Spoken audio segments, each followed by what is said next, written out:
cet après-midi, nous allons un peu cheminer, pas la cheminée qui est sur le toit, mais cheminer dans le cheminement de la vie du chrétien. Alors, on fait juste une lecture dans Hébreux chapitre 11, verset 8, c'est la version Parole de vie. Abraham a cru en Dieu, alors il a répondu à son appel. Il a obéi. Il est parti vers un pays que Dieu devait lui donner à posséder, et il est parti sans savoir où il allait. Alors je pense que nous serons tous d'accord pour dire que la vie d'Abraham est pleine d'enseignements. Et merci Seigneur de nous avoir communiqué cette vie. Alors bien sûr, de la confiance, il en fallait, parce que quitter la sécurité de la ville où il était pour se lancer dans un voyage finalement sans but, du moins a priori. Et je dirais, en fait, c'est l'essence même de la foi. La foi, c'est quitter sa sécurité pour obéir à Dieu, en manifestant une confiance totale dans sa parole, sans savoir où ce choix va nous conduire.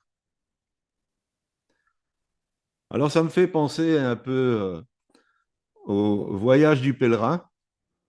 Peut-être vous avez vu le dessin animé, au départ c'était un livre. Est-ce que vous savez qui a écrit Le voyage du pèlerin? Première, John Bunyan. première question du quiz, merci Michael. John Bunyan. Et en fait, il était en prison. Il était en prison pendant 12 ans. Alors, sa prison était un peu entrecoupée de possibilités de sortir. Ce qu'on lui reprochait, c'est qu'il prêchait l'évangile. Et donc, on l'enfermait, et puis on le relâchait, et il recommençait à prêcher l'évangile. Et donc, il était réincarcéré, et ça a duré comme ça pendant 12 ans. Et même si l'écriture finale n'a pas été faite en prison, tout le concept du voyage du pèlerin s'est fait dans ces temps de prison. Et on sait combien ce conte a compté dans la vie de beaucoup d'enfants de Dieu. Pour dire que voilà un homme qui était sans compromis, qui avait pour mission de prêcher l'évangile, et coûte que coûte, il l'a fait, même si régulièrement il devait se retrouver en prison. Et donc, en fait, on va cheminer un peu avec Abraham. Bien sûr, ce n'est qu'un survol. Et d'abord, j'aimerais vous montrer une petite photo.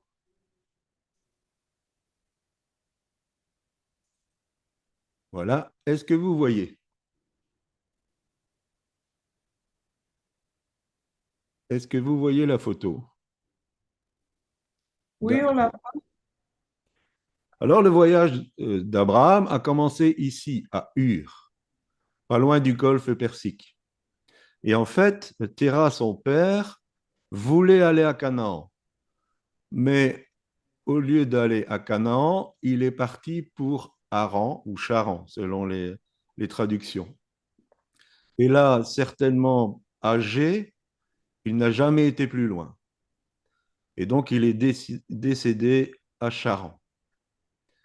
Et après son décès, Dieu va envoyer Abraham dans le pays de Canaan. C'est ce fameux pays, cet endroit où je t'enverrai, et il est parti sans savoir où il allait. Et donc, il est descendu jusqu'ici. Et on arrête là pour l'instant. Et dans ce cheminement, la première des choses que j'aimerais qu'on retienne, c'est qu'il y a eu une séparation. Et dans notre vie chrétienne, il doit y avoir un moment de séparation avec le monde. Genèse chapitre 12, verset 1 nous dit, le Seigneur dit à Abraham, quitte ton pays, ta parenté et la maison de ton père, et va dans le pays que je te montrerai. obéir à l'appel de Dieu commence toujours par une séparation. Si on veut rentrer dans l'appel et dans l'obéissance à cet appel, ça demande une séparation. Je ne peux pas m'empêcher de penser à Ruth qui dira à Naomi, sa belle-mère, ton peuple sera mon peuple, ton Dieu sera mon Dieu. Elle a pris une décision tranchée, claire, nette, qu'elle changeait de pays, de peuple, qu'elle renonçait à sa famille, à son peuple, pour adhérer à un autre peuple, pour adhérer à son Dieu. Et ce que j'aime dans l'histoire de Ruth, dans le Deutéronome, je pense que c'est dans le Deutéronome, en tout cas c'est dans le livre de Moïse, il est dit, le Moabite est exclu à jamais de l'assemblée d'Israël. C'est Dieu qui prononce ces paroles. Le Moabite est exclu à jamais du peuple d'Israël. Ruth était Moabite, mais à cause de cette décision, à cause de cette séparation, à cause de cette décision claire et ferme, non seulement elle est rentrée dans l'assemblée d'Israël, mais elle est rentrée dans la lignée du Messie. Parce que c'est par elle que naîtra un des ancêtres de Jésus. Et je crois qu'on peut changer les choses par des décisions tranchées, parce que Dieu va honorer cette décision. Bien sûr, la conversion, bibliquement parlant, c'est cette décision, c'est ce fait de trancher. Et quelquefois, nous l'oublions. Si je me suis converti à Christ, ça veut dire que j'ai pris une position séparatiste et une position radicale. Donc ça demande un positionnement clair. Et ce positionnement clair va devenir de plus en plus évident. Pas besoin que je vous explique comment tourne la pensée de ce monde. On en a déjà parlé ici dans les maisons. Ça demande que, en tant qu'enfant de Dieu, en tant que disciple de Jésus-Christ, notre position doit devenir de plus en plus tranchée et claire. Même si ça nous coûte ce que ça a coûté à John Bunyan. Et c'est aujourd'hui qu'il faut le faire. C'est un choix d'aujourd'hui. C'est aujourd'hui qu'on doit se positionner. La finalité n'est pas souvent connue. On ne sait pas l'appel de Dieu jusqu'où ça va nous mener. Mais il faut commencer par un premier pas. Il faut commencer par quelque chose. Cette séparation doit amener à quelque chose. Alors retenez, c'est un de mes slogans que j'aime. Un pas dans la bonne direction et tu es déjà plus loin. Je répète, un pas dans la bonne direction et tu es déjà plus loin. Voilà pour cette première étape qu'on fait avec Abraham. Et donc maintenant, je vais laisser la parole à ma petite chérie qui va vous parler de cette deuxième étape. Je fais juste un petit partage. Nous étions là et nous allons partir là-bas. C'est à toi, ma chérie. Alors, j'espère que vous m'entendez bien. Alors, en 2017, le Seigneur m'a montré que beaucoup de ses enfants quittaient leur Canaan, en fait, le lieu de la promesse, pour s'enfuir en Égypte. J'ai de la résonance, hein. Et donc, j'ai reçu ça en 2017, mais également, c'est pour nous aujourd'hui. Alors, oui aussi, pour la résonance, il ne faut pas mettre le son musicien si c'est le cas. Non. Bon, je ne sais pas d'où ça vient. Je sais pas. Donc, je revois. En 2017, le Seigneur me montre que beaucoup de ses enfants quittent le Canaan, le lieu de la promesse, pour s'enfuir en Égypte. Et j'ai reçu cela en 2017, mais comme je le disais, c'est valable encore pour nous, enfants de Dieu, aujourd'hui.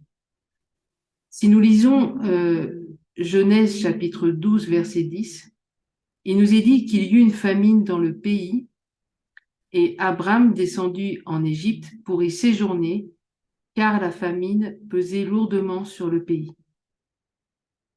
Donc en fait, Abraham était en Canaan et la famine arriva. Ça veut dire en fait que même si nous sommes dans le plan de Dieu, que nous avons atteint le pays de la promesse, ça ne veut pas dire que tout ira bien. On peut être dans le plan de Dieu et rencontrer des grosses difficultés.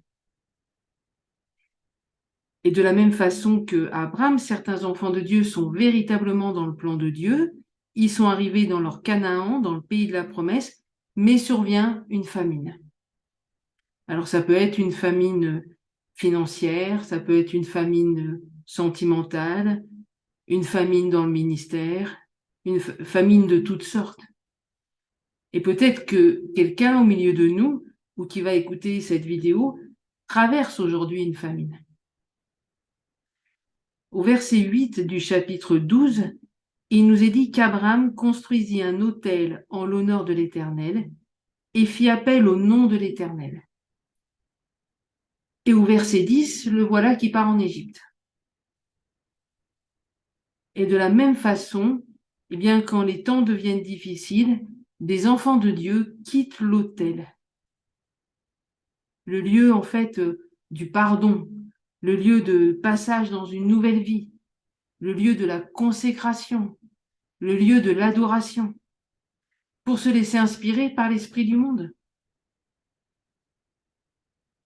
Et rappelons-nous qu'Abraham a quitté Canaan pour l'Égypte parce qu'il y avait une famine.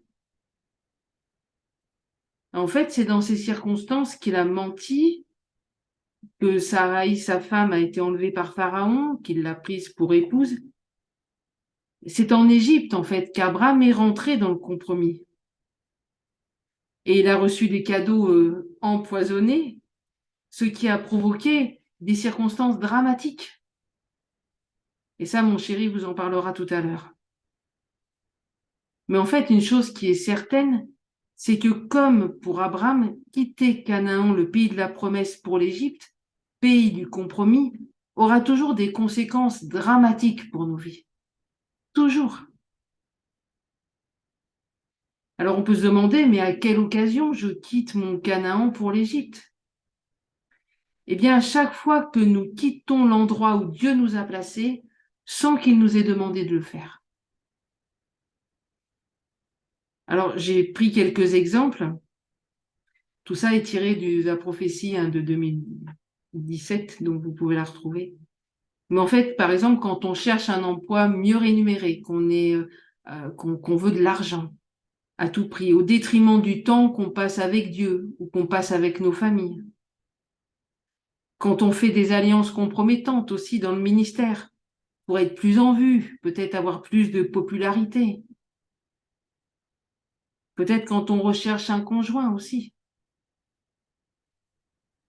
Quand on altère notre message pour plaire à nos auditeurs, parce qu'en fait, on sort de la volonté de Dieu, de ce que Dieu veut. Quand on adopte des comportements basés sur la séduction aussi, afin d'obtenir quelque chose.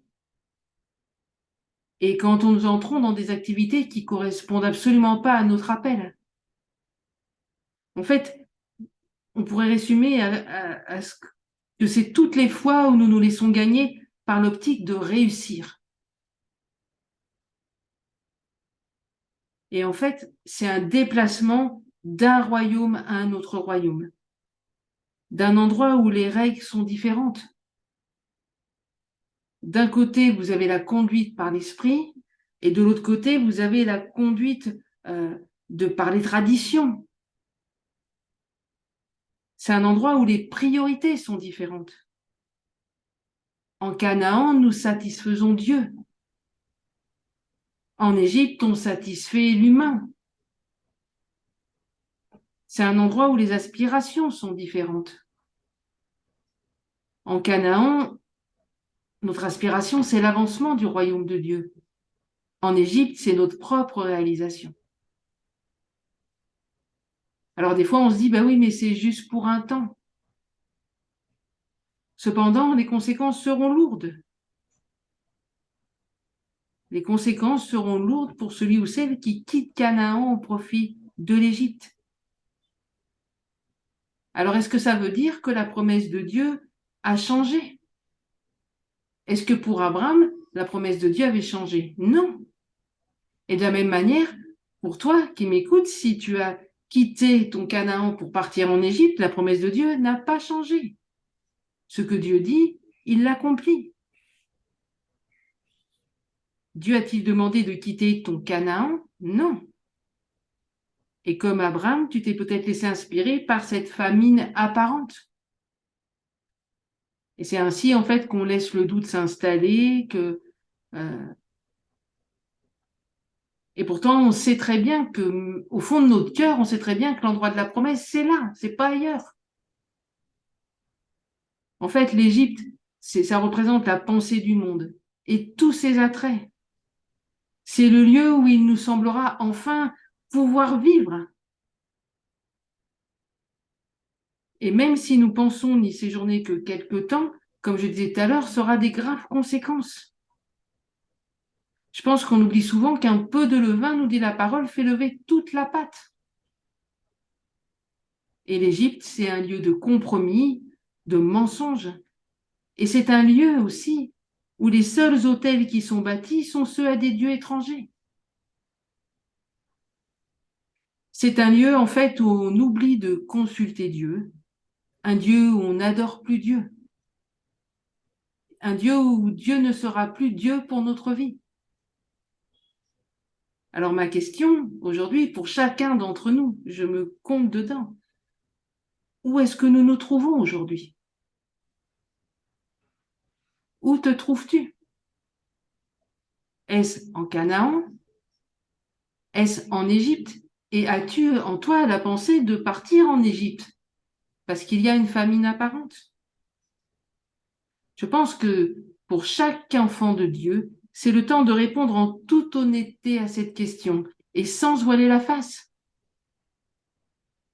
Alors, sommes-nous dans ce lieu de famine difficile, mais dans lequel Dieu est à l'œuvre, même si on ne le voit pas encore? Ou sommes-nous dans ce lieu où le lait et le miel semblent, je dis bien semblent couler?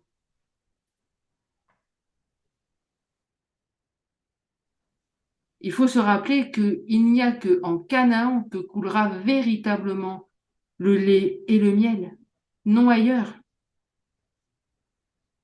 Alors, si nous étions sur le point de changer de royaume, de partir en Égypte, eh bien, restons fermes, demeurons dans Canaan et repassons en nous les promesses que Dieu nous a faites. Repassons-les dans nos cœurs, parce qu'en son temps, elles s'accompliront. Alors il nous est dit, dans Genèse 13 au verset 1, Abraham remonta d'Égypte vers le Néguev avec sa femme et tout ce qui lui appartenait. Lot était avec lui. Verset 3, il nous est dit, il se rendit par étapes du Néguev jusqu'à Béthel. Écoutez bien, jusqu'à l'endroit où était sa tente au début, entre Béthel et Haï, là où se trouvait l'autel qu'il avait fait la première fois. Là, Abraham fit appel au nom de l'Éternel.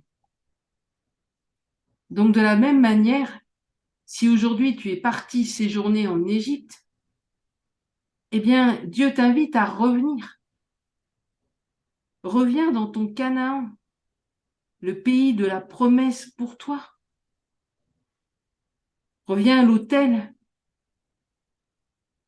le lieu du pardon, le lieu de la réconciliation, le lieu de l'adoration, le lieu de sa présence.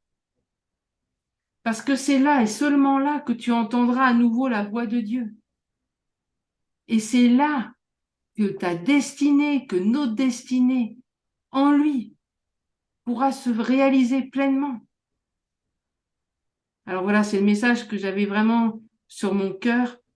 Reviens dans ton Canaan, n'attends pas, parce que c'est là que Dieu t'attend. Que Dieu vous bénisse. Merci. Est-ce que vous avez des réactions?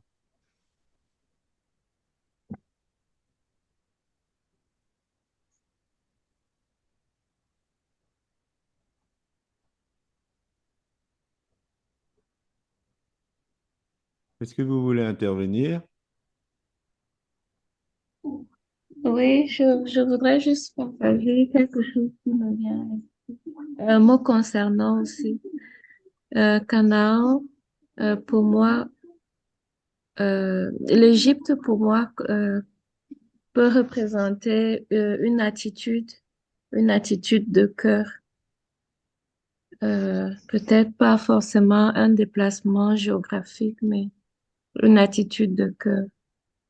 C'est-à-dire que euh, le Seigneur nous a créés, m'a créé d'une certaine manière.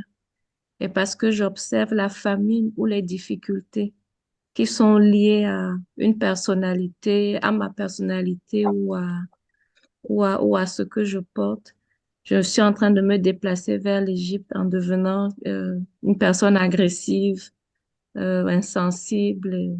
Donc, ça me parle de cette façon.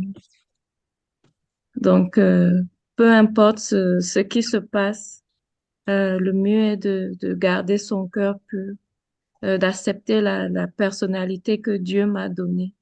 Et quelle que soit la famine, plutôt dealer avec Dieu concernant la famine, au lieu de complètement changer de façon de vivre. Voilà. Amen. Tu veux ajouter quelque chose, chérie? Ben, je suis d'accord avec Fanny, en fait, il y a aussi cette mentalité, et souvent on dit que les Israélites ont quitté l'Égypte, mais la mentalité de l'Égypte était restée attachée à eux, quoi. Il y a toute une mentalité aussi à lâcher.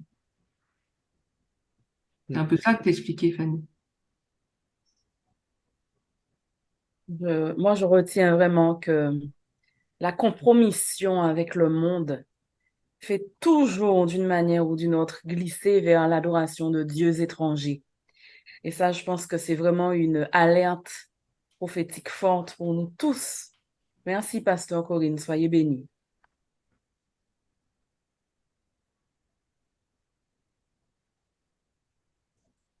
Amen. Amen. On retourne à notre petite carte. Mm. Donc, on était là et on repart dans l'autre sens et on arrive dans le désert du Negev.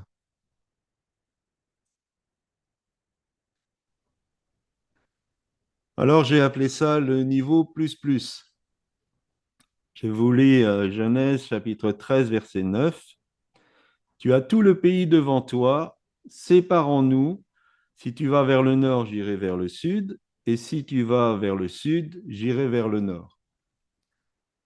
Donc ça concerne cette dispute des bergers de Lot et des bergers d'Abraham, parce qu'ils n'avaient plus assez d'espace. Bon, le Negev, c'est assez aride, donc apparemment, il n'y avait plus de nourriture assez pour leurs troupeaux à tous les deux.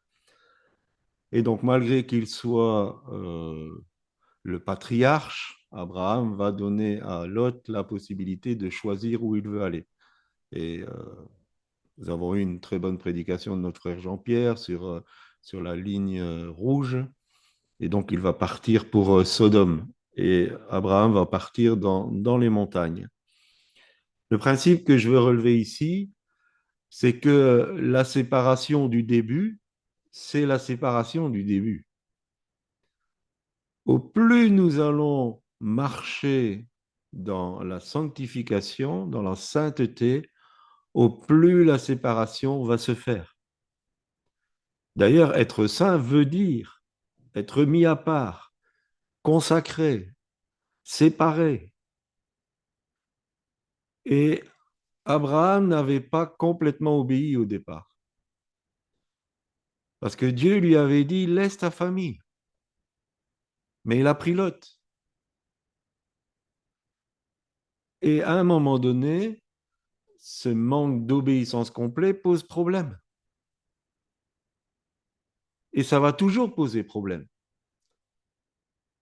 Parce qu'il est évident que l'ennemi de nos âmes ne va pas vouloir nous laisser cheminer comme ça tranquillement sans utiliser toutes les possibilités d'accès qu'il a. Et Lot, par son choix, sa façon de se comporter, démontre très bien qu'au niveau de la crainte de l'Éternel, il n'y avait rien chez lui. Et donc, quelquefois, Dieu va nous demander de nous séparer de choses qu'on pense légitimes. On ne parle pas de se séparer de choses mauvaises. On ne parle pas de se séparer de péchés, de choses qui sont répréhensibles. On parle d'une séparation qui est nécessaire pour le domaine de consécration et de sanctification que Dieu attend de nous. Et ces choses légitimes, ça peut être d'arrêter de consacrer son temps à des choses futiles ou de trop abuser sur les loisirs ou le sommeil. Alors, je ne dis pas qu'il faut plus dormir, ce n'est pas ça que je suis en train de dire. Mais si nous voulons continuer ce cheminement avec Dieu, quelquefois, nous devrons renoncer à des choses qui semblent légitimes et même peut-être à des relations qui semblaient légitimes, mais qui vont devenir un frein et une porte ouverte à des problèmes parce que Dieu veut qu'on s'en sépare.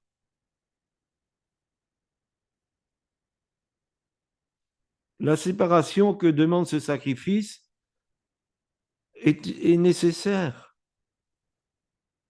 parce que le Saint-Esprit veut nous utiliser d'une manière précise. Alors on peut mettre toutes sortes de noms sur cette chose, ou quelquefois ces personnes.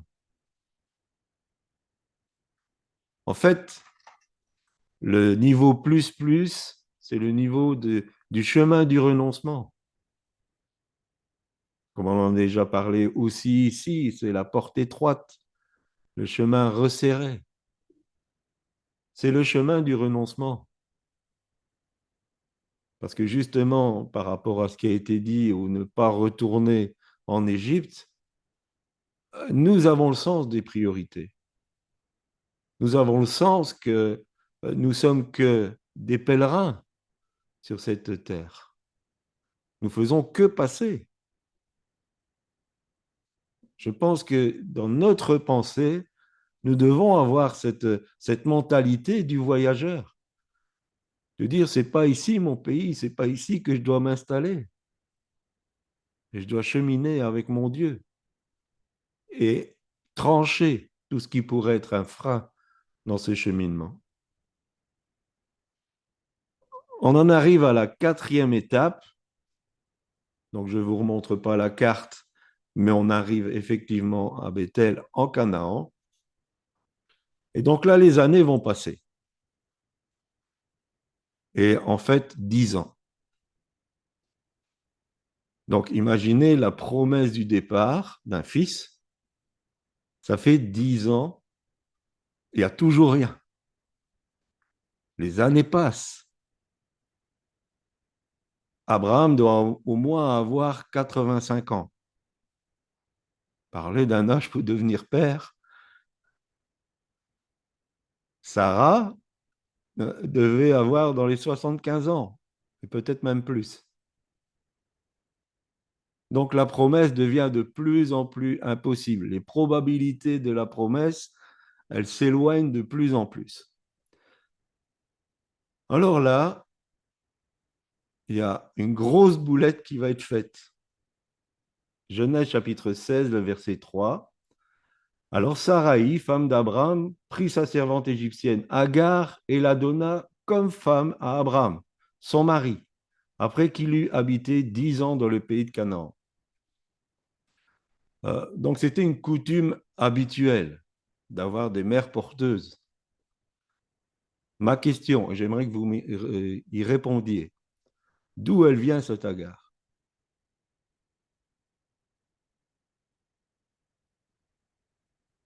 D'où vient-elle?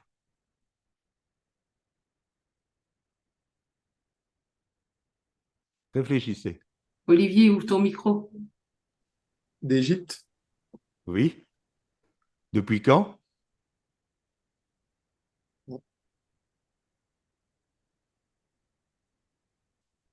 Depuis le cadeau empoisonné de Pharaon. Il a donné des bœufs, il a donné des servantes et des serviteurs.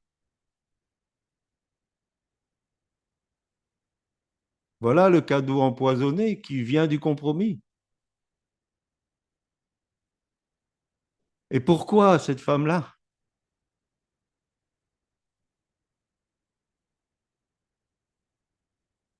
Pourquoi celle-là et pas une autre servante?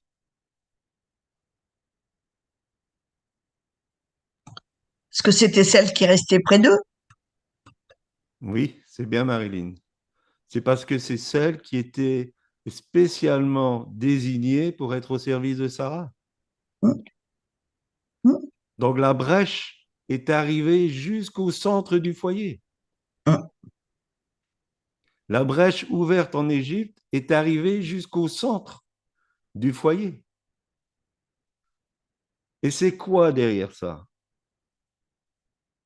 C'est le vol de la promesse. Et donc, Abraham va suivre les conseils de sa femme et de cette union va naître Ismaël. C'est qui Ismaël? C'est le père de toutes les nations arabes. Les 12 tribus arabes. Pourquoi 12 tribus? Pour combattre le fils de la promesse, Voilà, les tribus d'Israël. voilà. C'est la contrefaçon diabolique. 12 tribus pour contrer les 12 tribus d'Israël. Et aujourd'hui encore, cette grosse boulette a des conséquences. Aujourd'hui encore. Paul dira, le fils de la chair persécute le fils de la promesse. Il persécute Isaac et par extension, il persécute l'Église. Abraham, c'est un cas particulier, j'en conviens. Mais si nous ne réglons pas le compromis d'une bonne manière, si on ne traite pas le corps étranger qui est entré, si on ne traite pas le feu étranger qui est entré, des années après, il va ressurgir pour détruire la promesse sur votre vie. Il faut le traiter d'une manière radicale. La bonne attitude d'Abraham, ça aurait été de dire à Pharaon, tu me rends ma femme et j'ai fait une erreur et je te rends tout ce que tu m'as donné. J'en veux pas. J'en veux pas. Quelque part, tu as été trompé, tu as été volé. Je te le rends. Et l'épisode Agar n'aurait pas eu lieu.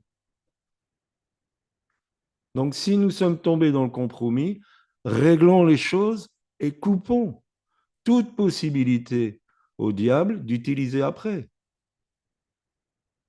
afin qu'on n'ait pas à être volé de la promesse de Dieu sur notre vie. C'est aussi l'histoire de l'homme qui veut faire les choses à la place de Dieu. La promesse de Dieu, c'est la promesse de Dieu. C'est lui qui va faire. Il n'a pas besoin de coup de main, je vous garantis. Je le connais depuis quelques années. Dieu n'a pas besoin de coup de main. Il sait très bien comment il doit faire les choses et quand il faut faire les choses. Le temps passant, pour lui, ce n'est pas un problème. C'est un Dieu d'éternité. Le temps, pour lui, ce n'est pas un problème. Alors, évitons la tentation de donner un coup de main à Dieu. Combien de fois nous avons été confrontés à des enfants de Dieu qui prennent une décision et après, ils voudraient que Dieu s'engage dans cette décision. Dieu ne s'engagera jamais dans nos décisions. il ne s'engagera que dans les décisions d'obéissance que nous prenons pour lui.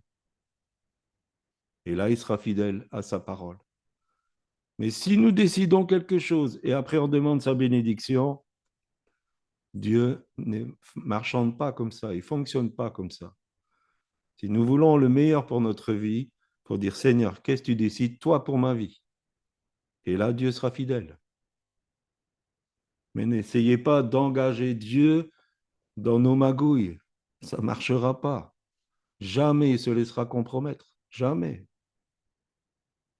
Et donc, on voit que euh, une bonne idée que Sarah a eue, les conséquences que ça peut avoir. Donc, réfléchissons. Est-ce que vous avez des questions par rapport à ça?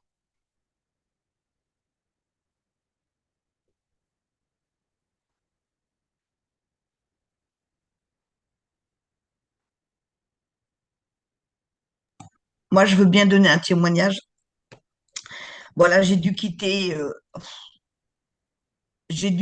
toute ma maison, les enfants et tout. Et j'ai gardé quelques contacts avec des sœurs où j'étais dans mon église. Et il s'est avéré que mon mari, mon ex-mari, il est allé voir ces sœurs-là pour perturber les contacts que j'avais avec elles. Et j'ai dû rompre les contacts. J'ai dit, je n'irai plus la voir parce que bon, ça posait des problèmes. Et j'ai dit, par contre, je ne ferme pas la porte, je l'appelle. Elle m'appelle, elle me téléphone, demande des nouvelles, mais je n'irai plus la voir parce que je ne veux pas que ça mette de compromis, tu vois. Merci, Marilyn. D'autres réactions?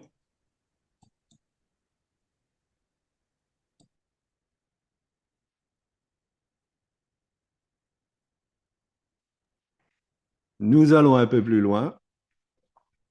Alors, par rapport à Abraham, il n'y a pas que des choses négatives, malgré tout, dans sa vie.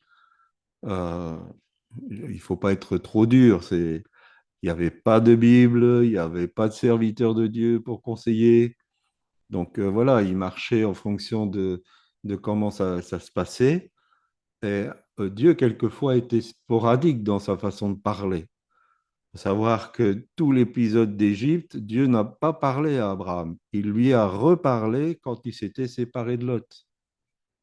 Et après, il est intervenu dans cette histoire d'Agar et il a fait les choses nécessaires. Et Sarah ne pouvait plus supporter Agar parce que ce qui s'était passé, c'est que eh ben, elle prenait l'ascendant sur sa maîtresse, donc elle était rentrée au cœur du foyer, donc pourquoi pas prendre la place carrément. Et, euh, et donc Sarah, elle a dit, il faut la chasser avec son fils, et puis Dieu a dit, fais ce que ta femme demande. Donc c'est tout des situations de souffrance quelque part. Parce que quand nous ne tranchons pas et que les enjeux du royaume de Dieu sont en jeu, eh bien, Dieu peut trancher lui-même. Mais Abraham a fait de très bonnes expériences avec Dieu. On peut se rappeler la dimension de l'intercession qu'il a eue pour Sodome, où il a mis tout son cœur à essayer de sauver son neveu et éventuellement les villes. On peut parler qu'il a vu Christ en esprit. Jésus dira avant euh, avant qu'Abraham fût, je suis, il a vu mon jour et il s'est réjoui. Donc Abraham a eu une vision. Alors, est-ce que c'était une vision spirituelle? Est-ce qu'il est rentré dans l'éternité pour voir le Christ? Mais il l'a vu et s'est réjoui. Il a eu cette victoire sur les rois, donc ce n'était pas un chef d'armée, il avait peut-être plusieurs centaines de serviteurs, mais c'était des bergers, ce n'était pas des hommes de guerre. Et il a remporté une victoire sur plusieurs rois pour aller encore sauver son neveu Lot. Donc, sauver son neveu Lot, ça lui a pris beaucoup de temps. Donc, il a remporté des victoires Et bien sûr, dans ce cheminement, il y a des temps de séparation, mais il y a des temps de victoire aussi. Le chemin de l'obéissance, il est marqué de vie spirituelle, de vivre une dimension surnaturelle de notre vie chrétienne. Et donc de vivre des choses extraordinaires qui correspondent à l'appel de Dieu sur notre vie. Et sixième étape, et on arrêtera là pour cet après-midi, c'est le sacrifice ultime.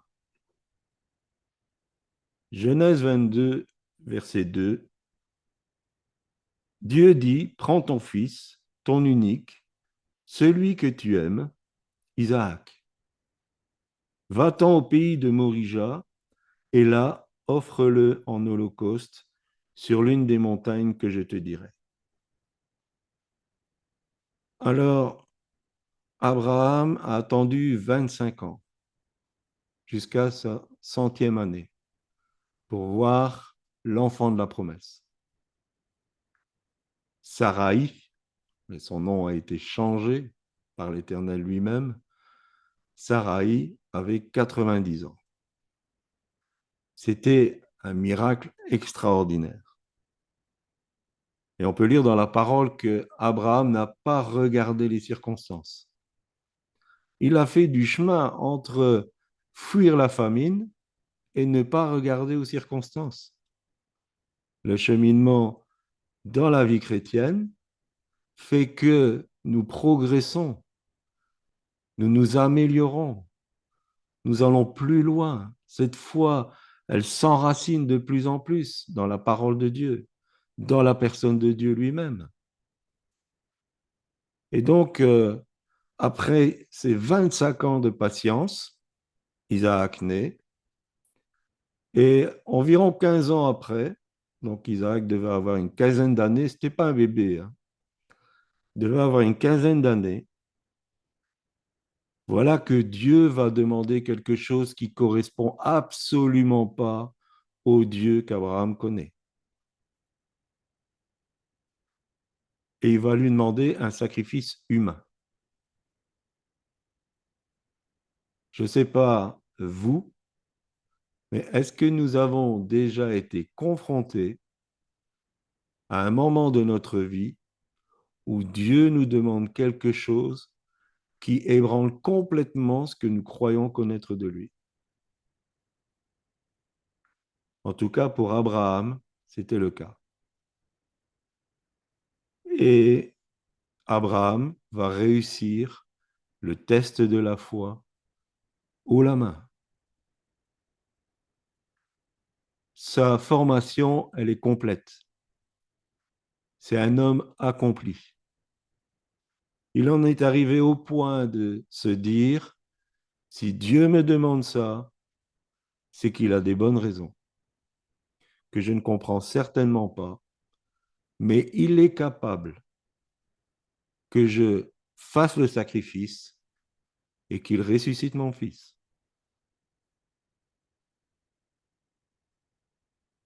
Après un tel parcours, nous serions, nous, tentés de dire, voilà, la bénédiction est acquise. Eh bien non. La bénédiction n'est pas acquise.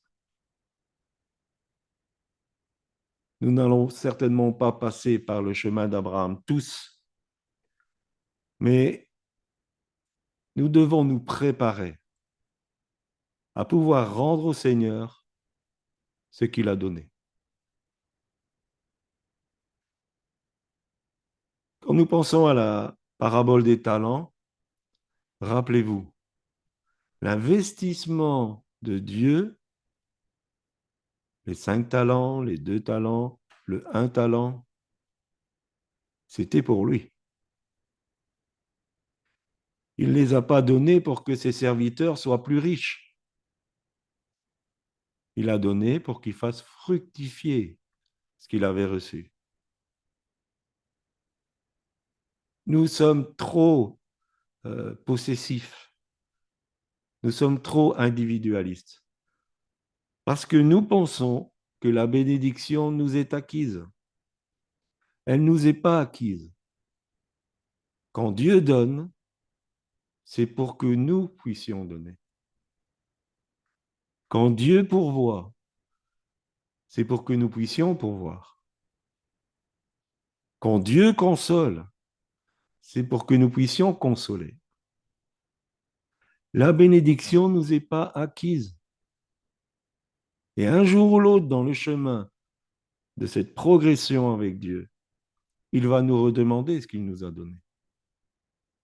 Ce ne sera peut-être pas notre enfant, mais il va nous demander ce qu'il a donné. Et pourquoi? Est-ce que Dieu veut nous contrarier? Est-ce que Dieu est le Dieu qui donne d'une main et qui reprend de l'autre? Non. Ce que Dieu veut, c'est qu'on s'attache à lui et pas à la bénédiction, pas à notre appel, pas à notre ministère, pas à quoi que ce soit qui est le sujet de la promesse. Il veut qu'on s'attache à celui qui a accompli la promesse. Abandonnons l'attachement du don pour nous attacher au donateur. Et c'est cela que Dieu a voulu tester chez Abraham. Est-ce que tu es plus attaché à l'exaucement de la promesse ou à moi? Et c'est uniquement après ce test qu'on peut dire j'ai la foi. Si nous sommes confrontés à quelque chose qui nous déboussole complètement de ce que nous croyons connaître de Dieu, si nous sommes dans la tempête du doute et que nous restons enracinés dans celui qui donne, dans celui qui est notre pourvoyeur, et non pas dans ce que nous avons reçu, eh bien nous allons passer le test. Et nous pourrons dire, j'ai la foi. Et nous pourrons dire comme Paul, j'ai combattu le bon combat, j'ai gardé la foi. Sous-entendu que la foi peut se perdre. Et certains ont fait naufrage par rapport à la foi. Parce qu'ils étaient attachés aux dons. Parce qu'ils étaient attachés à la main de Dieu. Ils n'étaient pas attachés à la face de Dieu. C'est un texte qui a été écrit il n'y a pas longtemps. Le serviteur regarde les mains de son maître. L'ami regarde les yeux, la face de Dieu, la face de son maître. On ne regarde pas ce que Dieu va donner. On regarde qui est Dieu. Donc la vraie question, c'est, suis-je prêt à tout abandonner pour mon Dieu? Pourquoi suis-je chrétien? Pourquoi je vais à l'église?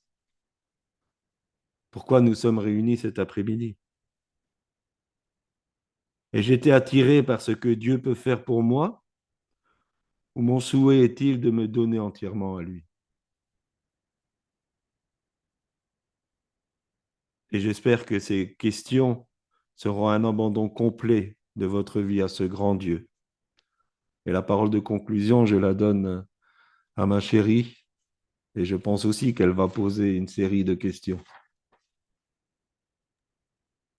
Alors, je vais demander à Jean-Pierre et Marguerite de faire un chant avant, s'ils veulent bien.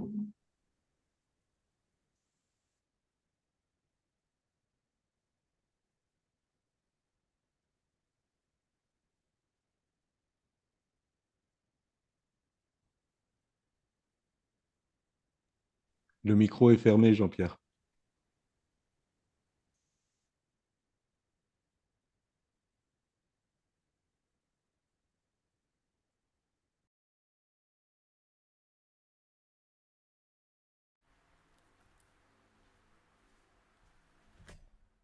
Je propose déjà que pendant le chant que vont nous donner Marguerite et Jean-Pierre, on puisse réfléchir à tout ce qui a été partagé et peut-être déjà nous placer devant Dieu, chacun.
Amen.